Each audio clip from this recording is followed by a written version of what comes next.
Number chapter 10।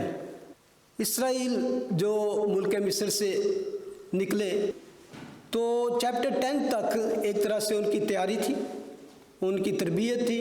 खुदा ने उनको तैयार किया, उनको तरबियत दी, उनको बताया कि किस किस तरह उन्होंने अगले मुल्क में जाना है, तो वहाँ पर जाकर किस तरह उन्होंने रहना है। इस एक्चुअली बुक के 3 हिस्से हैं, chapter 1 to 10, chapter 11 to 25, then chapter 26 to 36। Organisation, disorganisation, then reorganisation. पहले खुदा उनको तरबियत देता है, मुनज़्ज़म करता है, एक तंजीमी तौर पर उनको बनाता है। उसके बाद वो फिर एक ऐसा टाइम आता है कि वो बेतरतीबी, बदनज़मी फैल जाती है, तो वो सारी ख़राब होती है, तो फिर वो उसमें बहुत सारे मसले मसाइल पैदा होते हैं। लेकिन खुदा फिर आगे जाके फिर दोबारा से, जैसे मर्दमशुमारी हमने स्टार्ट में देखी थी, फिर होती है, तो फिर खुदा उनको दोबारा तैयार करता है मुल्क कनान में जाने के लिए, प्रॉमिस लैंड पे कब्ज़ा करने के लिए। तो जब चैप्टर 10 जो है एक तरह से समझे कि उस तैयारी का आखिरी चैप्टर है, चैप्टर 11 से everything is going to be change. तो उसकी स्टडी हम खुदा ने चाहा तो वेंसडे को करेंगे। लेकिन जब हम चैप्टर 10 पे आते हैं तो एक तरह से लश्कर जो है, कैंप्स जो हैं, जिनको खुदा ने तरतीब दी कि इधर खड़ा होना है, इधर खड़ा होना है, और फिर उन्होंने बताया कि जो अहद का संदूक है वो किस तरह कैरी करना है, कौन कैरी करेंगे, उनका ऑर्डर क्या होगा, ये सारा कुछ बता के तो अब खुदा कहता है कि 2 चांदी के नरसिंगे बना। मूसा कहता है कि उनको कहो 2 सिल्वर ट्रम्पट जो बजाए जाएं, और उन ट्रम्पट के बजाने में डिफरेंट खुदा ने उनको बताया कि एक दफ़ा बजाए तो क्या होना है, एक दूसरी दफ़ा बजाए तो कौन कूच करेगा, तीसरी दफ़ा बजाए तो इस तरह बजाना जमायत इकट्ठी हो, चौथी दफ़ा बजाना तो फिर सरदार जमा हो। यानी कि डिफरेंट मौक़ों के लिए डिफरेंट तरीके से वो चांदी के जो सिंगे थे बजाए जाते थे। उन चांदी के इसलिए थे कि वो थोड़े से उनका क्लियर साउंड होता था। वैसे आपने देखे होंगे कि एक दूसरे जो बकरे के सींग से बनते हैं, होंठ से बनते हैं, जिसे शोफार कहा जाता है, तो वो भी बजाए जाते थे, लेकिन उनकी आवाज़ इतनी क्लियर नहीं होती थी जितनी चांदी के, और ये चांदी के काफ़ी ऐसे लंबे होते थे। तो उसी से एक्चुअली अगर आप हिस्ट्री में देखें, जिसे आज कहते हैं फौजें लड़ती तो बिगल बजाया जाता था कि अलार्म बजते थे कि हाँ जी लश्कर ने हमला कर दिया, और तो ये था सिस्टम के खुदा ने इसलिए वो सारा उनको बताया कि नरसिंगे बजाओ तो फिर कौन उठेगा। और इवन जंग के लिए ही नहीं, कूच के लिए नहीं नरसिंगे बजाए जाते थे, बल्कि खुशी के मौक़ों के लिए भी खुदा ने कहा नरसिंगे बजाना। जब खुशी का मौका हो तो तुम ईदों पर, अपनी खुशियों पर जब खुदा के घर में जाओ तो फिर खुशी करते हुए, झूमते हुए, खुदा की हमदो सताइश करते हुए उसके हजूर जाओ। तो ये हमने सीखा था। लेकिन ये सारी चीज़ मैं इसलिए थोड़ा सा उसको समराइज़ कर रहा हूँ जो हमने लास्ट वीक किया। अब हम भी एक नरसिंगे की आवाज़ सुनने के मुंतज़िर हैं। याद है आपको एक नरसिंगा जिसे आखिरी नरसिंगा कहते हैं, that trumpet is going to be trump. और फिर क्या होगा, फिर एक बड़ा कूच होगा, that is going to be departure, big departure, great departure होगा, जिसे हम किस नाम से जानते हैं, रैप्चर ऑफ द चर्च। हमारे लिए भी खुदा ने वो आखिरी नरसिंगा जो जब बजाया जाएगा तो हम सब जान जाएंगे कि ये कौन सा। और हमसे पहले मैं 2 वर्सेस पढ़ना चाहता हूँ इस हवाले से। अगर आपने करंथियन चैप्टर 15 में देखा हो तो वहाँ पर पौलुस रसूल बताता है, करंथियन 15, 51 और 52, देखो मैं तुमसे भेद की बात कहता हूँ, हम सब तो नहीं सोएंगे मगर सब बदल जाएंगे। भेद इसलिए कहता है, इट्स सीक्रेट इसलिए कहता है, मिस्ट्री इसलिए कहता है कि ये बात ओल्ड टेस्टामेंट के लोगों पर नहीं खोली गई थी, उन पर रिवील नहीं की गई थी। That is only for the new testament में क्रिश्चियन लोगों पे, चर्च पर ये खुदा ने और उसके लोगों पर खोली। तो उसने कहा हम सब तो नहीं सोएंगे मगर सब बदल जाएंगे। फिर वो बताता है कि किस तरह बदलेंगे, हमने पीछे ही स्टडी ये, और ये एक दम में, एक पल में पिछला नरसिंगा फूंकते ही होगा, क्योंकि नरसिंगा फूंका जाएगा, मुर्दे गैर फानी हालत में उठेंगे और हम बदल जाएंगे। That is next great event church is waiting for. और उसके बाद हम फर्स्ट थिस्सलुनीकियों उसका 4 चैप्टर 16 और 17 वर्सेस में पौल लिखता है, क्योंकि खुदावंद खुद आसमान से ललकार और मुकर्रब फरिश्ता की आवाज़ और खुदा के नरसिंगे के साथ उतर आएगा। Now Jesus is coming to take us home. It's not he is sending angel or any other person or prophet. He is coming himself, but he will not come to earth. He will stand on the cloud. Then church will rise up. हवा में उठकर फिर हम उसका इस्तकबाल करें। तो लिखा है पहले तो वो जो मसीह में मुए हैं जी उठेंगे, फिर हम जो जिंदा बाकी होंगे उनके साथ बादलों पर उठाए जाएंगे, ताकि हवा में खुदावंद का इस्तकबाल करें और इस तरह हमेशा खुदावंद के साथ रहेंगे। That is our great hope. That is every single Christians hope, every believers hope which we are waiting for. हम उसके मुंतज़िर हैं। आमीन। Let's come to the end of the chapter. ये जब चैप्टर एंड होता है, चैप्टर 10, तो उसकी चंद वर्सेस जो अभी आपके सामने बेटी ने पढ़ी, मैं उसको फिर पढ़ना चाहता हूँ ताकि आपको थोड़ा समझ आए कि वो बात क्या की। वेरी इंटरेस्टिंग पैसेज है। वर्स 29 से लेकर वर्स 36 तक and of the chapter, few versus हैं, तो गौर करें। लिखा है इस सारे बात के बाद जब वो कूच करने लगते हैं बियाबान से, और कूच करके तो आगे उन्हें कहाँ जाना है, प्रॉमिस लैंड। तो मूसा क्या करता है, सारे इंतज़ाम के बाद एकदम उसे कुछ ख्याल आता है, तो वो लिखा है वर्स 29 में, सो मूसा ने अपने खुसर राउल मिद्यानी के बेटे होबाब से कहा कि हम उस जगह जा रहे हैं जिसकी बाबत खुदावंद ने कहा है कि मैं तुमको दूंगा, सो तू भी साथ चल और हम तेरे साथ नेकी करेंगे, क्योंकि खुदावंद ने बनी इसराइल से नेकी का वादा किया है। ये हुबाब कौन है? अभी अगर मैं थोड़ी आपकी तवज्जो चल, कौन है जिसको वो कह रहा है कि थम विद अस?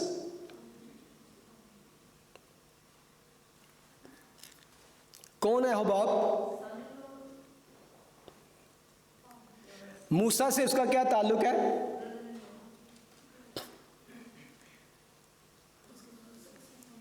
मूसा का साला, उसके खुसर का बेटा क्या हुआ? उसका साला। यार सिंपल जी गल है, थोड़ी जी ध्यान दो। मैं अंग्रेजी च भी पढ़ देता है, उर्दू च भी पढ़ रहे, मेरा ख्याल है। अगर गौर करें तो उन्हें क्या कि अपने खुसर मिद्यानी के बेटे हुबाब से, जो उसका ससुर है, उसका बेटा जो होगा वो उसका साला लगा। तो उसने कहा कि हम यानी कि प्रॉमिस लैंड में जा रहे हैं, जहाँ जो मुल्क खुदा ने हमें देने का वादा किया, और उसके बारे में लिखा था कि वहाँ पर दूध और शहद बहता है, और मैंने वो मुल्क तुम्हें दे दिया। खुदा ने मूसा को कहा था कि ये मुल्क तुम्हारे लिए है। तो उसको वो दावत देता है, वो कहता है कि चलो। लेकिन अगली बात जो है बड़ी स्ट्रेंज है, जिसके बारे में कह रहा हूँ कि बड़ा इंटरेस्टिंग सा पैसेज है। उसने जवाब दिया कि मैं नहीं चलता, बल्कि मैं अपने वतन को और अपने रिश्तेदारों में लौट कर जाऊंगा। अब मूसा दोबारा उससे फिर बात करता है, कहता है तब मूसा ने कहा, ये गौर से सुने, वर्स 31 में लिखा है, तब मूसा ने कहा हमको छोड़ मत, क्योंकि ये तुझको मालूम है कि हमको बियाबान में किस तरह खैमाजन होना है, सो तू हमारे लिए आंखों का काम देगा, और अगर तू हमारे साथ चले तो इतनी बात जरूर होगी कि जो नेकी खुदावंद हमसे करे वही हम तुझसे करेंगे। क्या बात आपको थोड़ी स्ट्रेंज लगती है इसमें? वर्स 31 में कि तू हमको छोड़ मत, तो तुमको मालूम है कि बियाबान में खैमाजन कैसे होना है, सो तू हमारे लिए आंखों का काम देगा। असल में ये लोग थे रेगिस्तान में रहने वाले लोग, बियाबान में रहने। डेजर्ट मैन जिसे कह सकते हैं। They know where is the water, where to go and find food, where to camp लगाना है, कहाँ ठहरना है, कहाँ जाना है, ये यानी कि उस इलाके के और उस एरिया के और उन सारी चीज़ों के वो माहिर थे, एक्सपर्ट था। उसका बाप भी एक्सपर्ट था, वो भी, क्योंकि वो उनका इलाका था। तो कह रहा है कि अभी हम जा रहे हैं, गुजर रहे हैं, तो आगे जाके हमें कहाँ कहाँ पड़ाव करना पड़ेगा, ठहरना पड़ेगा। You know that, you know this area, you are expert, you. और जिस तरह बद्दू होंगे ना, बद्दुओं को पता होता है कि रेगिस्तान चाहिए ऐसी जगह तो किस तरह, तो वो इस स्टाइल का था। तो उसको कहता है, लेकिन जो बात उसको कहता है कि तू हमारे लिए आँखों का काम देगा, ये है। लेकिन जब मैं ये पढ़ता हूँ तो मुझे अजीब सा लगता है कि खुदा ने हमारा गाइड या हमारा GPS तो खुदावंद है। हमें तो वो उसने वादा किया है बार बार कि मैं गाइड करूँगा, मैं तुम्हारे लिए। Even you read just next verse, जब आपको ये अजीब लगती है तो अगर अगली आयत पढ़े, यहाँ तक बात हुई है, उसके बाद ये नहीं लिखा गया वो चला 2 दफ़ा मूसा ने उससे पूछा, वो गया उनके साथ कि नहीं गया, ये नहीं। आगे फौरन आ जाता है वर्स 33, फिर वो खुदावंद के पहाड़ से सफ़र करके 3 दिन की राह चले और 3 दिन के सफ़र में, लिसन केयरफुली, खुदावंद के अहद का संदूक, आर्क ऑफ कवनेंट, उनके लिए आराम का तलाश करता हुआ उनके आगे आगे चलता रहा। और जब वो लश्करगाह से कूच करते तो खुदावंद का अबर दिन भर उन पर छाया रहता था। वाह!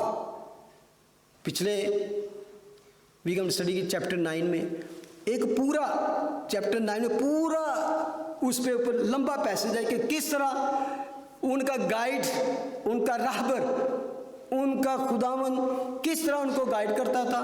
दे were just need to look after, जब उठना है देखना है, अबर होते, अबर का क्लाउड वहाँ पे खैमा इज्तिमा पे टैबरनेकल पे खड़ा है, ठीक होता है, वो हिलने वाला तैयारी करते, यानी कि जहाँ वो ठहर जाता वहाँ वो ठहर जाते, जहाँ वो चल पड़ता वो चल पड़ते।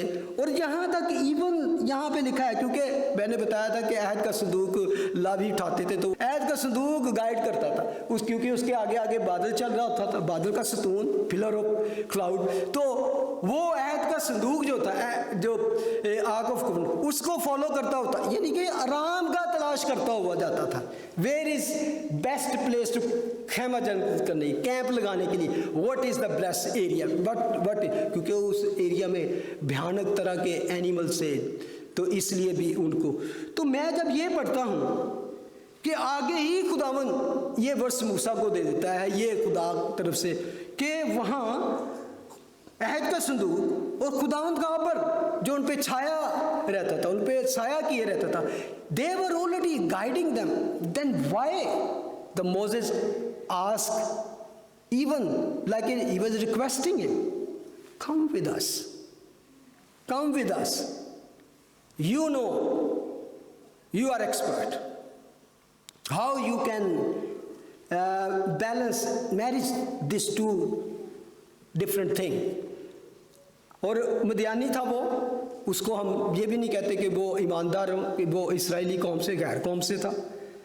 और अगला अगर बात पढ़े आखिरी 2 वर्सेस से, वहाँ पर मूसा खुद इस बात की तारीफ करता है, जब अहद के संदूक को उठाया जाता था तो जब उसको रुकना होता था तो क्या गाता है, अगर आपको गीत याद आ जाए, और संदूक के कूच करते वक्त मूसा ये कहा करता था, उठ ए खुदावन, तेरे दुश्मन परागंदा हों और जो तुझसे कीना रखते हैं वो तेरे आगे से भागे। और जब वो ठहर जाता तो वो ये कहता, ए खुदावन, हजारों हजार इसराइलियों में लौट गया।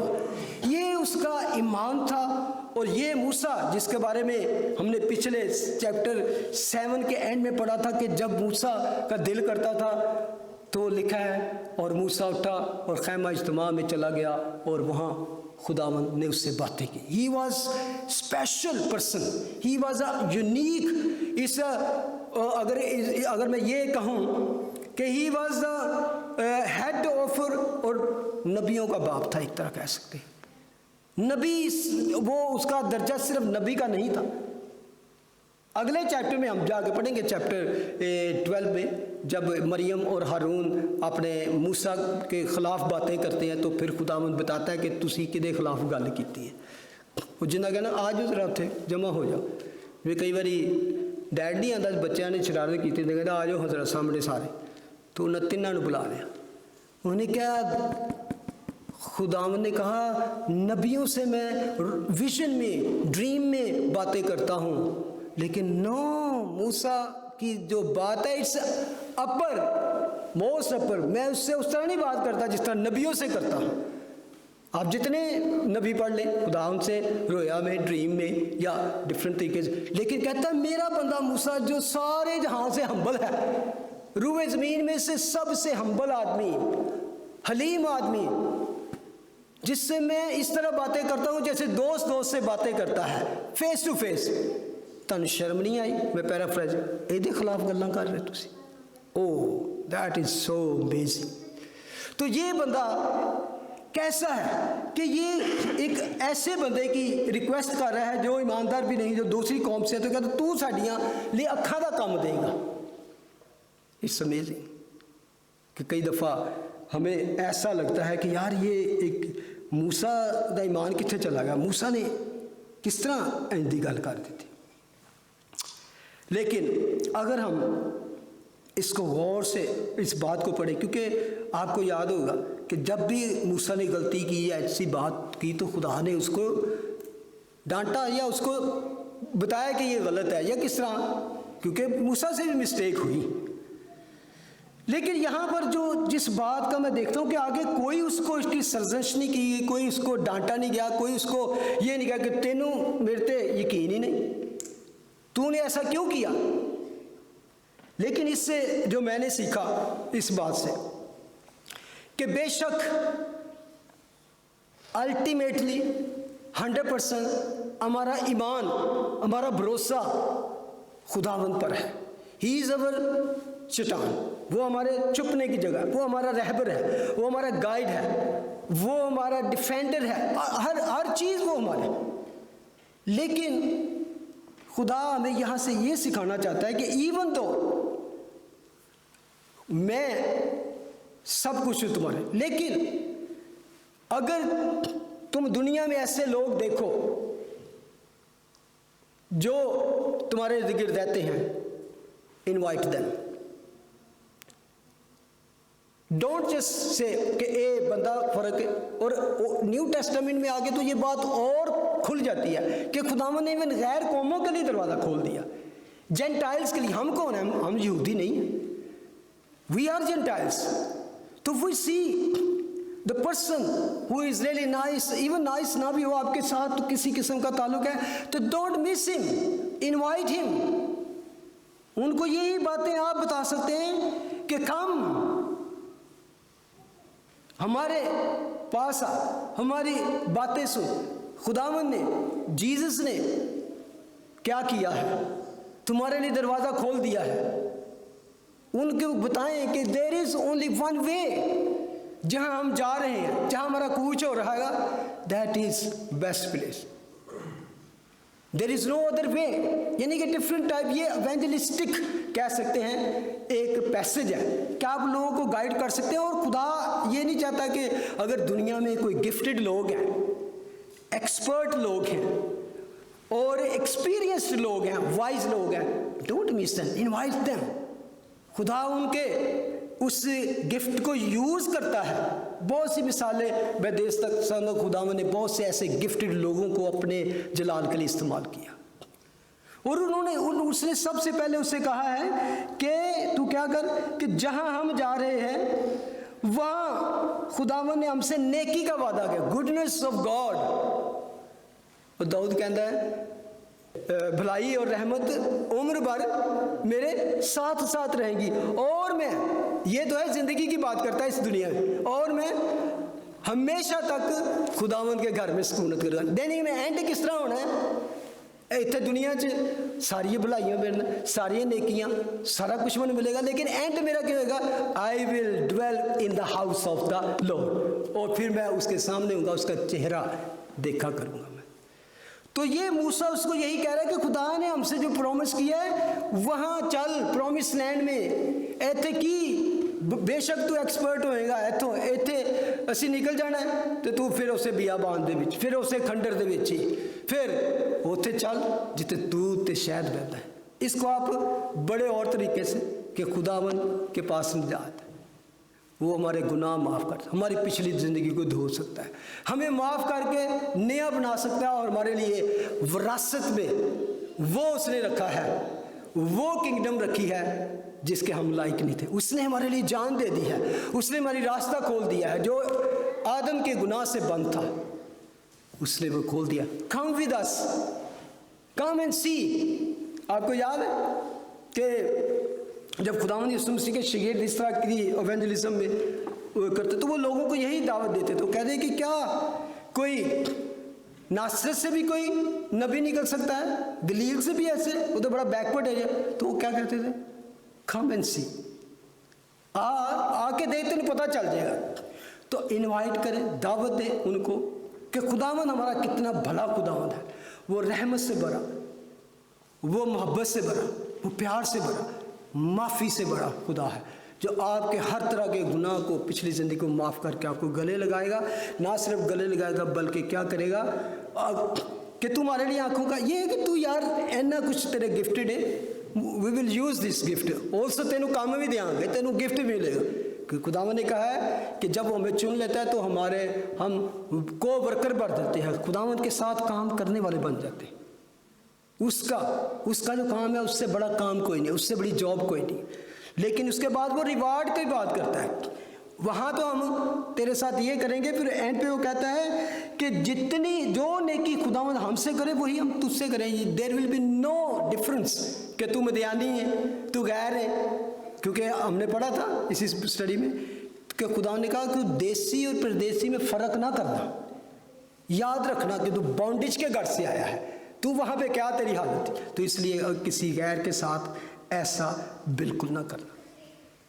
तो यहाँ पर ये पैसेज जब हम पढ़ते हैं, लेकिन आगे वो इस चीज़ को क्यों बयान किया गया कि अल्टीमेट खुदावंद पर उसका ईमान है, लेकिन उसने वो ऑप्शन देखी, उसने चांस देखा, उन्होंने कहा कम विद अस, कम विद अस।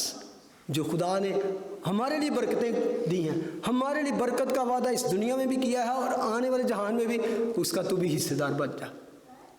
तो ये जब पैसेज में पढ़ता हूँ इस हवाले से, तो then I can understand, yes church is for everyone. कलीसिया का दरवाज़ा हर किसी के लिए खुला है, खुदा हर किसी को बुलाता है, come and taste how God is so good, God is so good, come and taste it. तो मैं जानता हूँ कि खुदावंद इस तरह अपने लोगों को इस्तेमाल करता है, और वो खुदा ने इस, अब अगर आपसे मैं पूछूं क्या हुआ कि हमें आगे से इस स्टोरी का आगे कोई बात नहीं मिलती, हुबाब ने क्या किया होगा, गया या नहीं गया, ऐसे ही जैसे मैं पूछ रहा हूँ आपसे।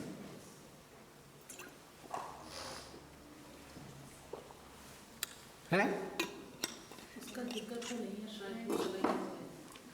हुबाब जो उसका साला था, उसने क्या किया, मैं इसको लंबा नहीं करना चाहता, let's he went with him. इसके बारे में आगे जाके हमें इस तरह के हवाले इशारे मिलते हैं, लेकिन बहुत लंबा पैसेज नहीं, लेकिन आप जाके वो चेक कर सकते हैं, हवाला लिख लें आप, जजिस 4:11 और 1 सैमुएल 15:6 में जाकर इसको आप पढ़ सकते हो। वहाँ पे मुख्तसर ये बताता हूँ, दबूरा और बरक की स्टोरी किसने पढ़ी है, दबूरा और बरक की, ठीक है ना। वो जजिस में एक दबूरा, उन दिनों जब वो दबूरा जो थी नबिया थी और उनका इंसाफ किया करती थी, समसून भी उनमें से एक जज हुआ, बहुत से लोग, तो वो उस दौर की बात है जब दबूरा जो थी नबिया थी, तो वहाँ पर बरक एक शख्स था जिसको उसने कहा कि जाके तू उनसे लड़, तो वो खुदावंद ने तुझे फतह दे दी है। ससीरा उसका नाम था, ससीरा या ससा। तो वो कहता है कि मैं जाऊंगा अगर तू मेरे साथ चलेगी। मैं नहीं जाऊंगा उन्हें, क्योंकि उसने कहा जा फलां कबीले से इस तरह कर, तू इकट्ठे कर, इतने मर्द ले जा और वहाँ पे हमला कर। जो लोग उसको सताते थे उन दिनों में, तो वो खुदावन ने उसे तेरे हाथ में कर दिया। लेकिन उसने कहा मैं जाऊंगा, लेकिन अगर तू साथ तो उसने कहा अच्छा, यानी कि यहाँ पे अगर मैं तेरे साथ जाऊंगी तो खुदा ने इस फतह का सेहरा किसी और को दे दिया। फिर फतह का सेहरा बार अगर तू करेगा, तो उसने वो प्रोफेसी कर दी, वो चले गए, उसने वाकई जंग की, बहुत मारा उनको, तो सिसेरा की फ़ौज को सारा कुछ। और लेकिन सिसेरा ने जब देखा सब उसके भाग गए, तो वो अपने रथ से उतरकर भागता भागता छुप गया एक खैमे में चला गया। वहाँ एक औरत थी और उसने उसे कहा कि तू मुझे ना पानी दे। उसने तो दूध पिलाया और वो सो गया। कहता मेरे कंबल दे दे, अगर कोई आए तो कहीं इतने कोई नहीं है। तो जब वो सो रहा था तो उसकी कनपटियों में मेख रख के तो उसने उसको मार दिया। ये उनका सरदार था, किंग था उसका, जिसको उसने फतह। तो ये जो औरत थी हिब्बर कीनी की बीवी याएल थी, जो हुबाब की नस्ल में से था। खुदा ने उसको इस तरह, इसका मतलब है कि दे वेंट विद देम। तो ये असल में यहाँ पर मैं बताना चाहता हूँ कि खुदा ने ना सिर्फ उसको सरफराज किया उस मुल्क में, बल्कि ये फतह तक उसके ख़ानदान को दी। और इसलिए हमें कभी भी इस बात के लिए शर्माना नहीं चाहिए। बेशक हमें इस चीज़ को हमेशा सामने रखना चाहिए। हमारा गाइड, हमारा रहबर, हमारा मुहाफ़िज़, हमारा रहबर वो खुदावंद है। क्योंकि बेशक आगे मौत हो, कुछ हो, मूसा जानता था कि खुदा ने हमें हमेशा बचाया, खुदा ने हमारी रहबरी की है। क्योंकि इवन ज़बूर च लिखा है कि खामोद के साया की वादी में से मेरा गुजर हो, मैं किसी बला से नहीं डरूंगा क्योंकि तू मेरे साथ है। खुदावंद का कल्ब बंदा ये कहता है। तो इसलिए हमारा ईमान सिर्फ ये है, लेकिन हमें चलना किस तरह है उसके साथ, फर्माबरदारी के साथ। चैप्टर 9 में लिखा है बार बार, अबर रुक जाता वो रुक जाते, अबर चल पड़ता वो चल पड़ते। और बार बार एक बात आई है, जैसा वो मूसा कहता, जैसा खुदावंद फरमाता, वो उसका हुक्म माना करते थे, माना करते थे, माना करते। जस्ट वन थिंग खुदा हमें कहता है, उबे उबे उबे, देन अबर आपको नहीं छोड़ेगा, खुदा का मसा आपको नहीं छोड़ेगा। Just walk obediently, faithfully. आपको पता भी नहीं कि इर्द गिर्द आप सो रहे हो, वो कह रहे घोड़े में, लेकिन किस तरह सो सकते हो जब अबर आप पर छाया, खुदावंद की कवरिंग आप पर है, मसा आप पर है। What ever the enemy is planning, you are covered by the blood of Christ. Now we can say by the grace of God. और उसके अलावा सबसे बड़ा गाइडेंस आज हमारे साथ कौन है, पाक रूल कुदस, होली स्पिरिट, पवित्र आत्मा, वो हमारे साथ है।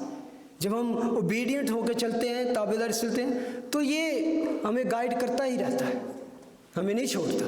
जिस तरह उनको बियाबान में नहीं छोड़ा खुदा ने, हमको भी नहीं छोड़ेगा। उसने वादा किया, खुदा ने कहा जब उसे कहा जाओ दुनिया में जाकर बाप बेटे रूल कुदस के नाम से मुनादी करो, जो ईमान लाए उनको बाप बेटे रूल कुदस के नाम से बपतिस्मा दो, मैं दुनिया के हमेशा तक तुम्हारे आखिर तक तुम्हारे साथ। यीशु ने कह दिया मैं दुनिया के आखिर तक तुम्हारे साथ। तो उसका वादा उन्हें रूल कुदस देकर, पाक रूह देकर हमने पूरा किया। आमीन।